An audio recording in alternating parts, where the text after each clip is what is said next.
ప్రేమను కలిగి ఉండుటకు ప్రయాసపడుడి. 1 కొరింథీయులకు రాసిన పత్రిక 14:1. దేవుడి లోకాన్ని ప్రేమించి నశించిన దాన్ని వెతికి రక్షించుటకు, అనగా నీ కొరకు నా కొరకు రక్షణ అనుగ్రహించుటకు ప్రేమతో కలువరి శిలువలో వేలాడి రక్తంను చిందించి చనిపోయి మరలా లేచాడు. పాపిని ప్రేమించిన వాడు, శత్రువుని క్షమించినవాడు. ఆయన ప్రేమ అపారమైనది, వాడబారినది. మనుషులలో ప్రేమ చల్లారిపోతుంది. నిన్ను వలె నీ పొరుగువాని ప్రేమించుమను ఆజ్ఞను మర్చిపోయారు. దేవుని ప్రేమించాలి, సాటి మానవుని ప్రేమించాలి. ఆకలి కొనిన వారికి ఆహారం పెట్టాలి, ఆపదలో ఉన్న వారిని ఆదుకోవాలి, అవసరతలో ఉన్న వారికి సహాయం చేయాలి. ఎదుటి వ్యక్తిని వెదికి అతనికున్న కొరతను గమనించి అడగక ముందే ఆదరించాలి.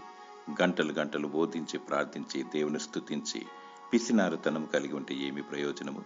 క్రియల గ్రంథం ఉన్నది, జాగ్రత్త. ప్రభువైన యేసుక్రీస్తు రానయ్యున్నాడు. నిందరహితముగా జీవించు. క్రీస్తు కలువరి శిలువ ప్రేమను ధరించుకో. దేవుడు తన ప్రేమతో నిన్ను దీవించునుగాక. ఆమేన్.